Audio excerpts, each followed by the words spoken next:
Okay, we're going to be reading Mulan, so let's get into it. Long, long ago, the Emperor of China ordered that a great wall be built to protect his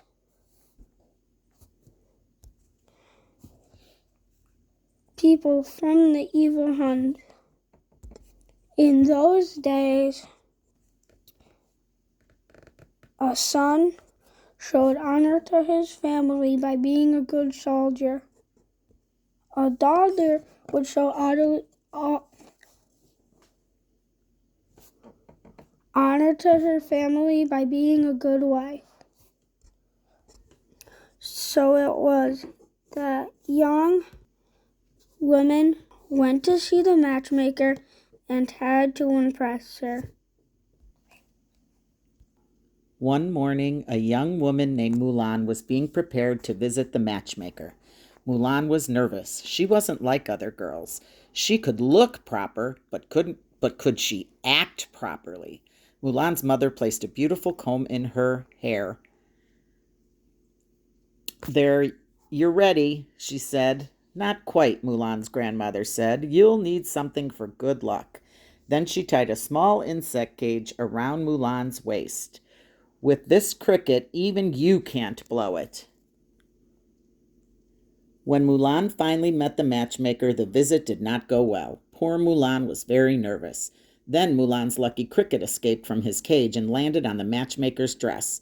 The matchmaker was terrified. She fell back, landed against a lit stove. Suddenly her clothes caught fire. Put it out, the matchmaker cried. Mulan grabbed a teapot. Splash! "You are a disgrace," the soaking wet matchmaker shouted. "You may look like a bride, but you'll never bring your family honor." Mulan returned home. When Fa Zhou saw his daughter's face, he guessed things had not gone well. While her horse Khan drank, Mulan wondered if she could ever bring honor to the family. Mulan's father tried to cheer her up. "What beautiful blossoms we have this year," he said. He pointed to an unopened flower on a nearby tree. "Look, this one is late, but I'll bet that when it blooms, it will be the most beautiful of all." Mulan smiled. Her father was saying that one day she would bring honor to her family. Just as Mulan was starting to feel better, she heard the beating of a drum. Mulan climbed the wall and saw the emperor's advisor, Chi Fu.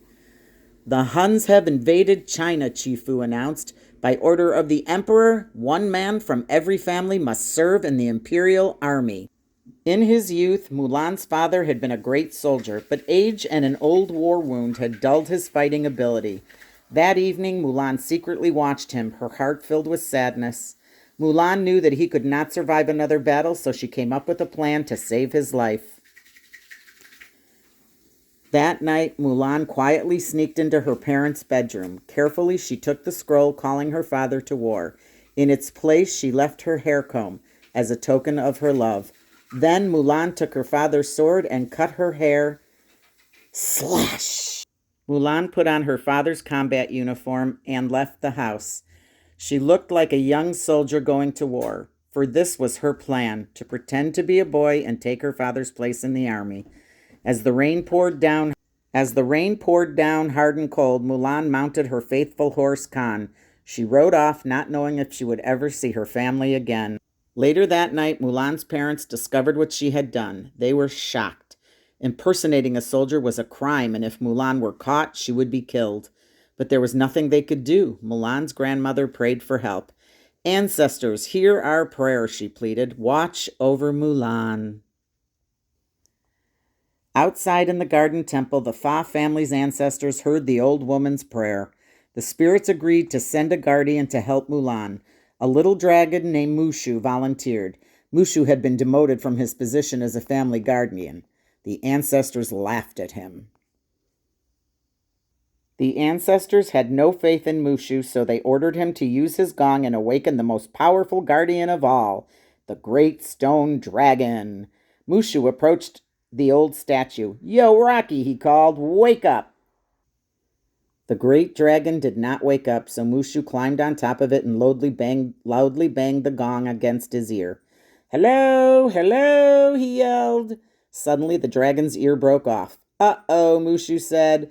The entire statue began to crack and it crumbled to pieces. "Oh no, they're going to kill me," said the panicky dragon.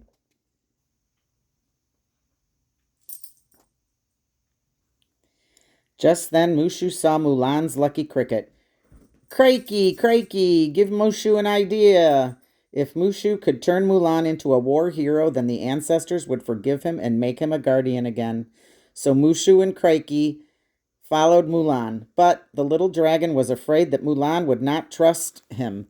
So he cast a giant shadow of himself to make her think he was a big, wise, and powerful dragon. The tiny Mushu then stepped out from behind some rocks. "Who are you?" Mulan asked with surprise. "Who am I? I am the powerful, the pleasurable, the indestructible Mushu," he replied. Pretty hot, huh?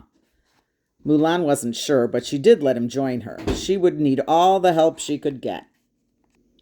Later that day, Mulan reached the Imperial Army camp where she met 3 recruits, Yao, Ling, and Qian Po. Mulan tried to act like a man and slapped Yao on the back, but instead of starting a friendship, poor Mulan started a fight. They stopped fighting when Captain Shang spoke. "Soldiers, tomorrow the real work begins." The next day, combat training began. Shang fired an arrow into a tall pole and ordered Yao to get it.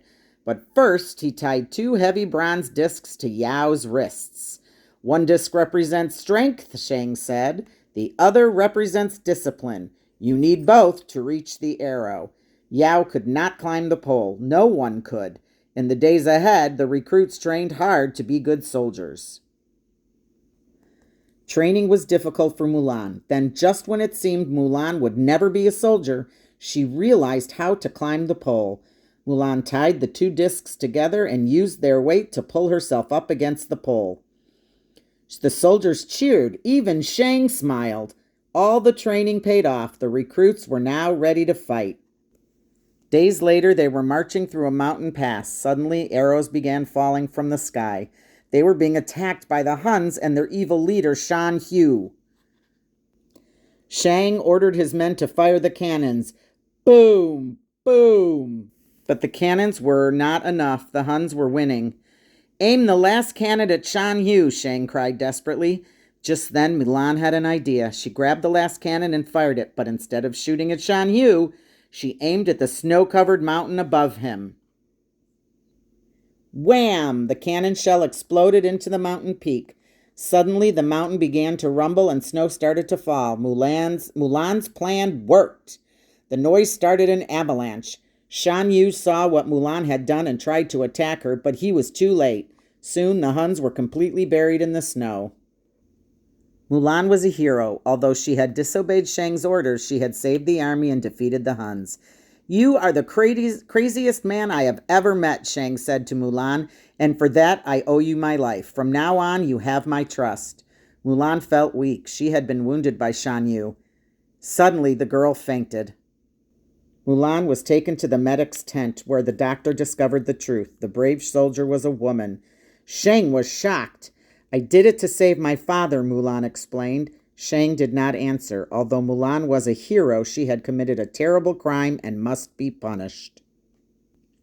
Shang held Mulan's sword and prepared to strike, but he could not, for Mulan had saved him. He dropped the sword. "A life for a life," Shang said.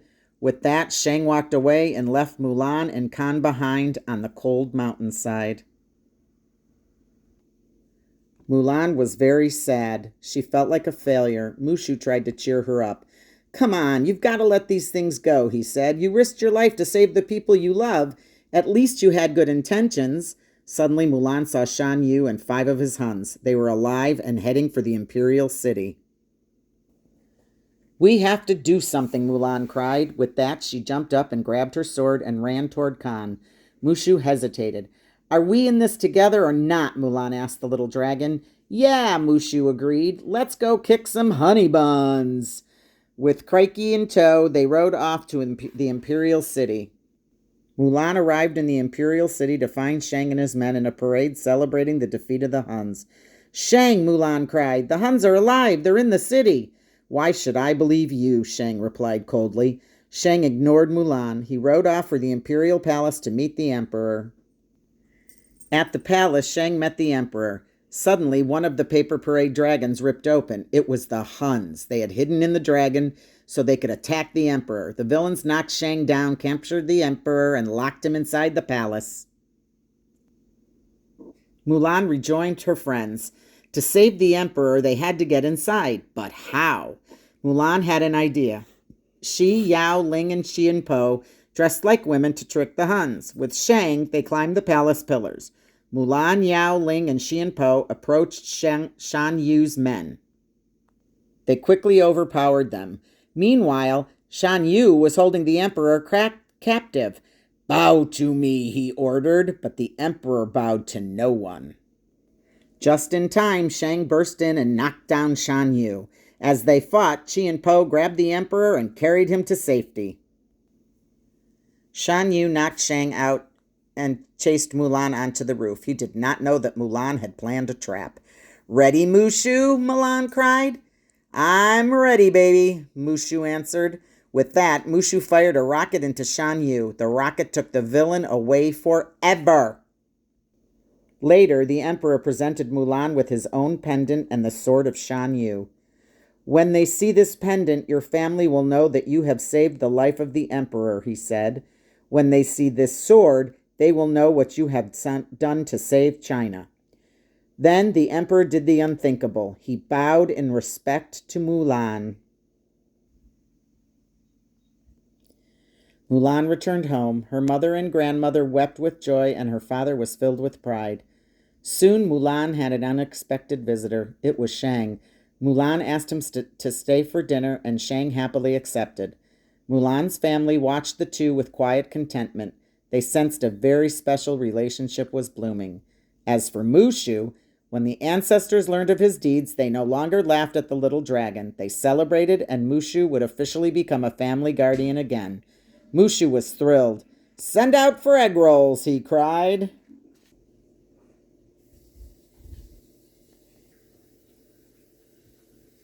Be anorexic by the time I'm done.